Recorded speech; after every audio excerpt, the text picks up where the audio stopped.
welcome back to episode 21 of this Hinnom series. We are on turn 45, and first thing that comes up is that we see our pretender casting Wizard's Tower.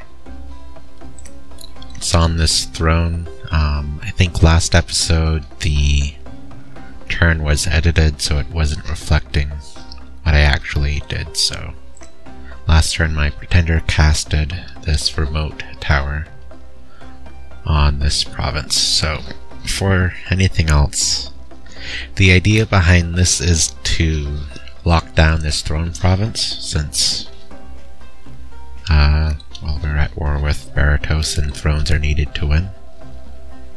And if I lock down this province, it's harder for him to attack into me because he has more forts to push through, so he can't just walk down to here as quickly. He has to come to this fort, and I just overrid this guy's order. But this is the throne of death that we took from Berytos. May not be something we want to claim right away, as we do like having our growth 3 scales. The 5 death income is nice, the Dominion push is sort of nice. Especially help to push Dominion towards Sauromadia, who's currently pushing me. As you can see, I already have 15 death gems, so would be a noticeable bump, but we'd take a moderate income hit. And as an aspiring blood nation, we also want the population growth to help keep provinces alive. So, what else are we doing? I'm gonna back out and reload the turn just so we can see what that Melqart was doing as well. Obviously, Berytos did not attack into us in that area, so good news for us, maybe. For rituals, we have a Dark Knowledge. No more, and we'll just skip to how many sites we find. We're getting Mound Kings to help with internal shuffling of troops. It's the Wizard Tower. Doesn't look like we found any sites, so first battle we have Maroni moving his Doomstack around, popping 1 PD. We have Maroni attacking Micklin, and I think 2 turns ago we had a trap, but now we might just have a scout. No, we have a trap here still. Let's do this battle log so you can see stuff better. Except you can't because it's a white snow background. So, Giant Communion here. Earth Power, Communion Slave, Body Ethereal, Summon Earth Power again, I guess. So it looks like these guys are shaping up to do another round of Space Rocks. What's the actual name? Gift from Heaven. And on our side we have a Fire Melqart, the Lord of the Arena. This is the guy that won the arena fight dozens of turns ago. So let's see if he dodges Space Rocks. He does get Phoenix Power, but not Phoenix Pyre up, so against, you know, one-shot kill spells like Soul Slay and Gifts from Heaven, I think Phoenix Pyre is the better spell to cast first, because we could get unlucky and have that happen. So we see one of his meteors finally hits a Melqart. So unlucky for us, but with proper scripting, if we had Phoenix Pyre up instead of Phoenix Power, he would have survived that blast.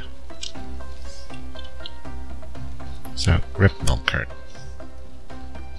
However, he is in the Hall of Fame, so we can look to revive him if he stays in it long enough for us to get the research. Next we have Battle on Berytos. I believe this is another Melqart rating. An Earth Melqart with heroic endurance. That's potentially interesting on an Earth guy. You can stack a whole lot of reinvigoration. Guess he'd be at least 10 with 7 Earth power.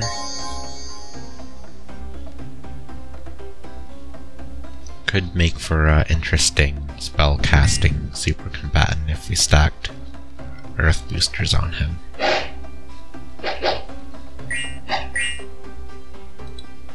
So yeah, oh, wow, 12 reinvigoration, that's crazy. So yeah, he's just kind of doing a standard script. Against us we have one mage. Is he retreating? No. And his capital PD. Looks like that mage isn't casting much. It's just spamming Iron Will, that seems silly. Can you see who he's... Wow. That's an unfortunate off-script casting. Looks like. Not sure why he's spamming Iron Will, that's unoptimal for the AI. Right, so yeah, we're just bashing human PD with Melqart. Can sort of have fun watching him wave his sword around. But yeah. Without mage support, that PD doesn't stand a chance. So yeah, looks like we killed it there. Next up we have a battle against Marverni. Another Melqart. This guy is a fire Melqart with heroic lightning reflexes, so bonus defense skill. Not especially useful versus Marverni. On his side we have some PD, a couple pigs that probably ran from another fight. Just ended up here. So yeah, we'll kill this pretty quickly.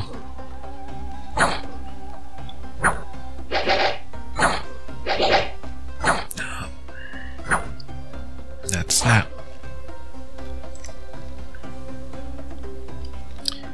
Next fight, us against Berytos. Another Melqart doing some deeper raiding now. Against him we have some Call of the Wind Hawks, Black Hawks.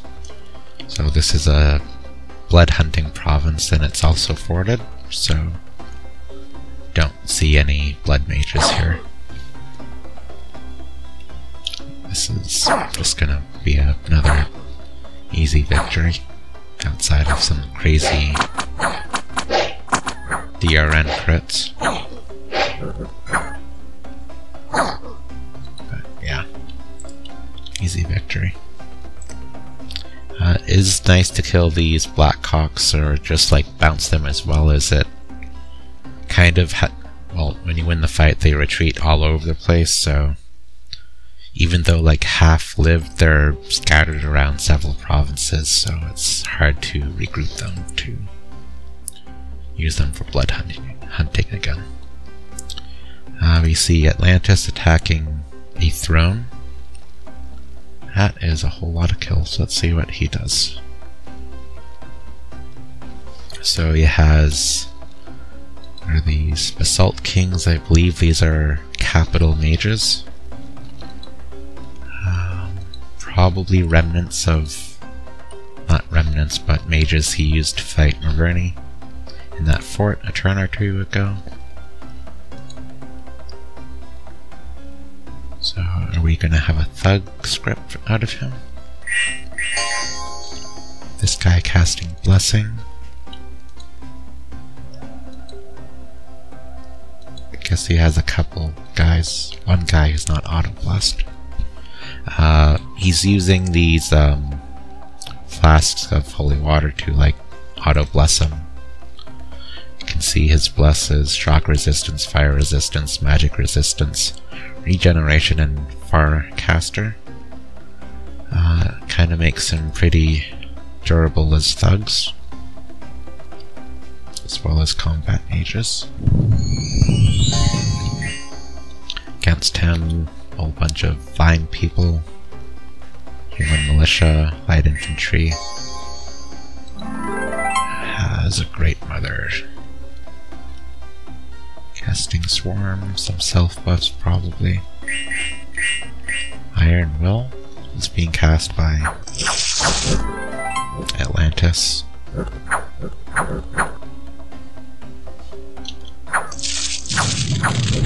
Speed it up a little bit. So yeah, just sort of thug strategy to just kill everything. Doesn't look like his guys are taking any sustained damage, so speed it up a bit. It seems like this independent Great Mother is just trying to get to melee to attack instead of cast spells. And the Indies routed once he killed enough junk troops. For events, get 25 gold, 3, 6, 8, 13, 16 gems with a silver hauberk. I think that's a pretty solid chest armor. Some people ran away, and we gained some people. Okay. Worldwide event. Units affected by disease. The Bringer of Misery has been summoned into the world. I'm not sure who that is. Probably a blood summon. Probably Berytos doing it. We have, I guess, 3 forts under check, but yeah, that's kind of it. We're not really trying to siege down those forts. So what are we doing this turn? The Berytos front, let's focus on that first. We have Berytos moved his army stack that was here for a turn or two up to this farm fort now. So it doesn't look like he wants to initiate offensive action on us, because he's known about this army in this fort for a good while. Like, he had scouting info and doesn't feel comfortable fighting it. He did not want to try to retake this throne as we were casting the wizard tower on it. And in case it needs to be said, wizard tower is alteration 8 for 50 gems. Pretty hefty investment, but has very strong walls and 1000 wall integrity, so can give us 2 or 3 turns potentially to survive a sieging even against this big stack.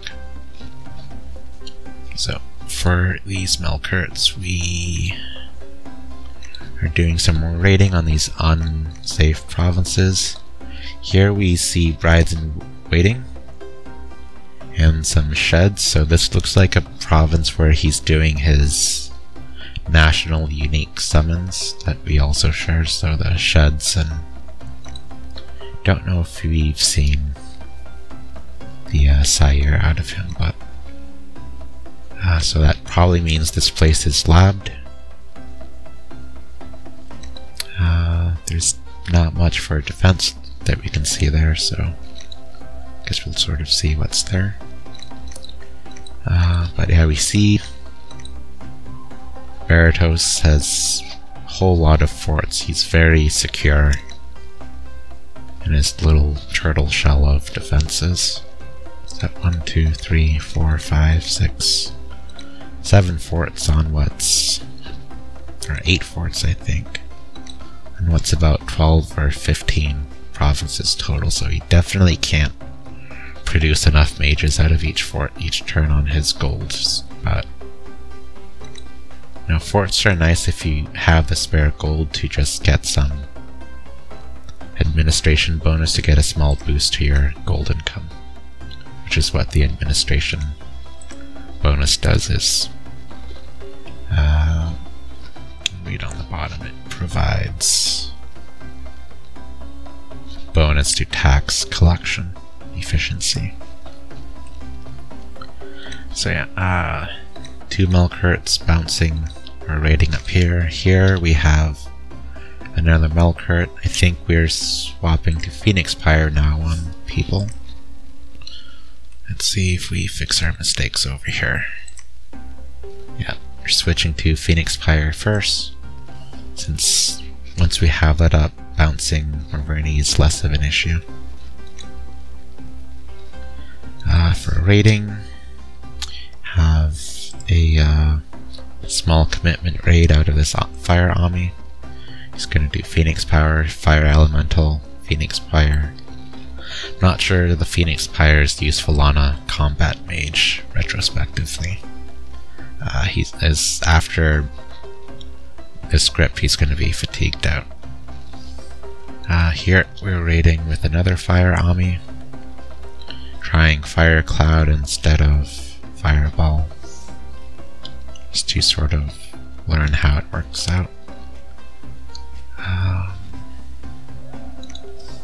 Down here we're raiding with Long Dead Horsemen. These were some of the troops we were summoning when Berytos attacked us, so it's a way to spend some death gems to get some immediate combat power, just so we have bodies if we need it, and in this case we're using it to do some raiding. This guy is going back to this fort. Who's coming here? Alright, so we have a main army walking out from Russ's former capital, and we're gonna start looking to do a major offensive on Berytos. So we're have 100 troops here, all Dawn Guard pretty much. For spells we have Army of Gold, Ground Army, and we're bringing Astral Mages for Mind Burn. We also have Anti-Magic. So in this fort you can see we have a whole lot more mages still not being moved, and I think we did the math that this fort is 17 movement points away. You can sort of read it, kind of, from here, so we don't need to move the mages out from this fort right away, as we can just go directly to his next turn. So a little risky to not include like our mass regeneration guy, but gets us a little bit more research, which is already extremely high at 2600 a turn. Any other actions? Raiding here. Where are we moving here? We have our Holy Three moving up, our Bishop Fish slowly waddling up to this throne. And part of having these Bishop Fish is so I can claim multiple thrones at once if I want to. And I can do it when I need to.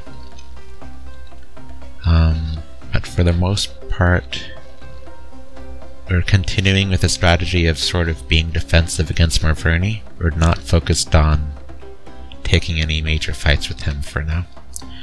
And with Berytos, we're focusing our offensive efforts on him now. Now it could be an option to move this army stack forward.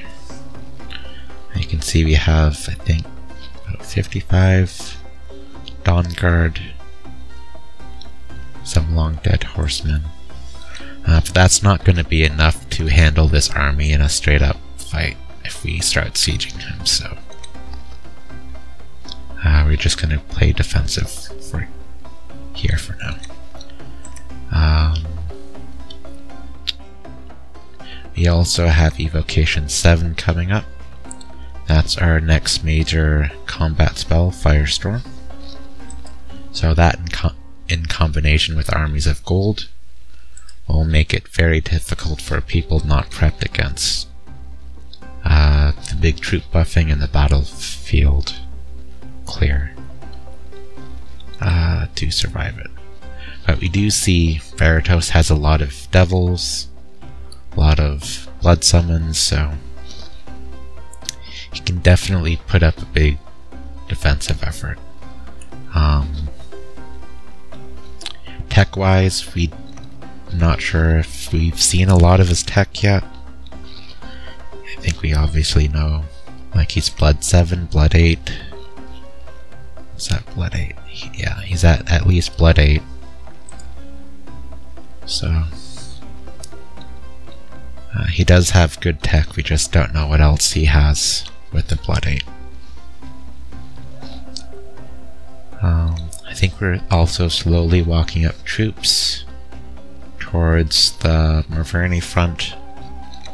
It's coming here. Alright, we have this little stack of 80 dudes coming up.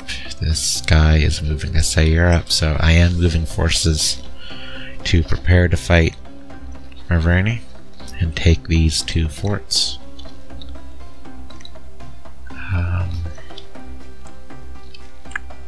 That's why we're raiding up here. We're sort of positioning offensively. We're continuing to keep pressure on him with raiding to keep his gold income down.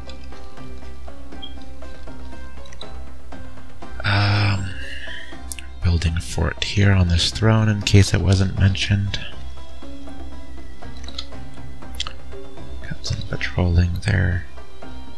Right, we have an empowerment on this guy, and I want to say it's fire. His fire, we're powering him in fire so we can get access to fire boosters. I don't think I can show it without a fire death guy, but there's a fire booster. I don't recall the name. It's 5 fire gems, 5 death gems. That's a whole lot cheaper than doing fire helmets. For other crafting, yeah, we're doing a fire helmet here. Something to note is this game at this point is still being played on a patch where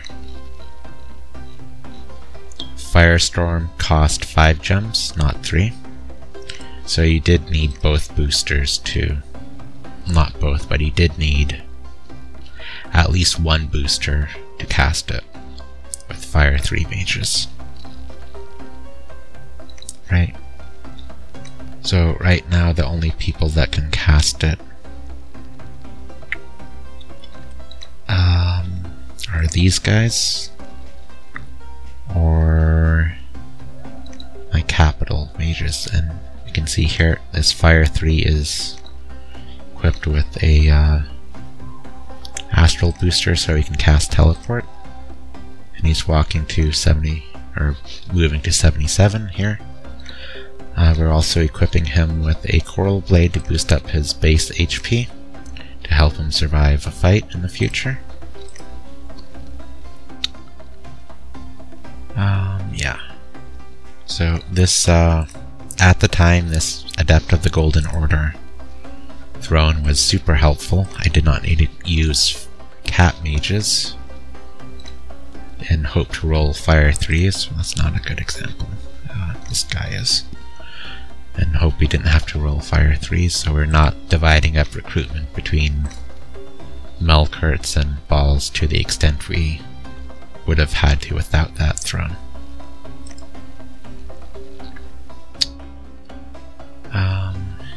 Let's see, gems or items, still haven't sorted it. We'll sort it down in the future, but mostly still focused on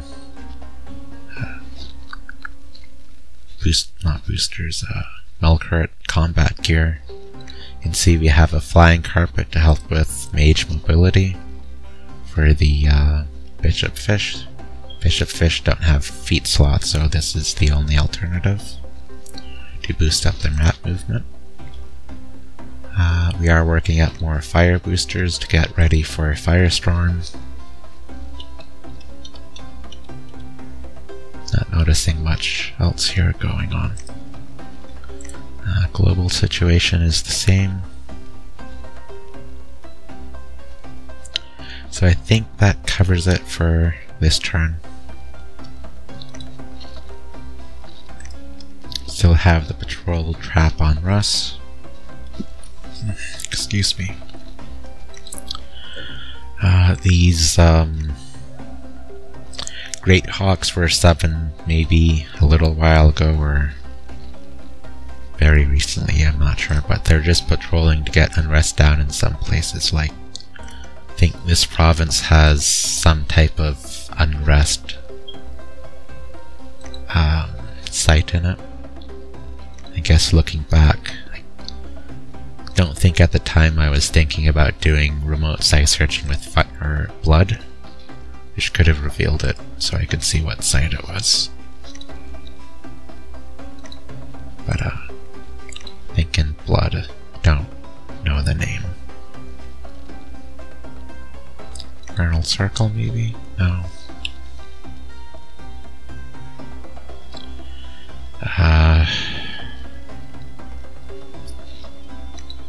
Blood Feast.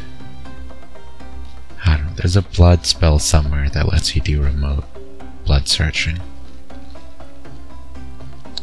But we still haven't really started a real blood economy yet. If we can see, it's still like 3 base income. There's obviously no blood hunting in the messages, so it's sort of something we're doing with Melqarts as we have the time. But obviously with the 2-front war, Melqarts are busier fighting than blood hunting. And as far as blood hunting with, say, balls or recruiting Kohen, Kohen are super expensive to blood hunt with being only blood 1, 250 gold, and with pop kill in it. So, not a fan of blood hunting with Kohen with how fast you can eat away population. But it's not something you couldn't do. Get 1 or 2, like maybe 9k population provinces and blood hunt with Kohen. Could be a better path of strategy to go if you want the blood income. And blood's definitely good on this nation.